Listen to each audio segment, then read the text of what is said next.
மோடியை வரவேற்க ஸ்டாலினுக்கு மட்டுமே அனுமதி. அதிர்ச்சியில் எடப்பாடி. வாங்க, அது என்ன தகவல் என்று விரிவாக பார்க்கலாம்.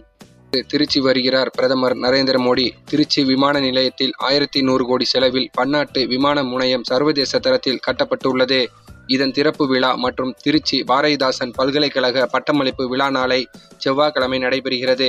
இதில் பிரதமர் மோடி கலந்து கொள்கிறார். பிரதமர் மோடி இன்று காலை 10:10 மணிக்கு தனி விமானம் மூலம் திருச்சி விமான நிலையத்திற்கு வருகிறார். பின்னர் அங்கிருந்து காரில் பாரதிதாசன் பல்கலைக்கழகத்திற்கு செல்கிறார்.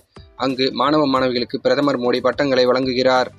இந்த விழாவில் முதல்வர் M. K. Stalin, governor R. N. Ravi ஆகியோரும் கலந்து கொள்கிறார்கள். பின்னர் பிரதமர் மோடி அங்கிருந்து புறப்பட்டு மதியம் 12 மணிக்கு திருச்சி விமான நிலையத்துக்கு செல்கிறார். அங்கு நடைபெறும் விழாவில் பிரதமர் மோடி கலந்து கொண்டு திருச்சி விமான நிலைய பன்னாட்டு முனையத்தை திறந்து வைக்கிறார். பின்னர் பல்வேறு திட்டங்களுக்கு அடிக்கல் நாட்டும் அவர் முடிவுற்ற திட்டப் பணிகளையும் திறந்து வைக்கிறார். இதைத் தொடர்ந்து மதியம் 1:15 மணிக்கு அவர் தனி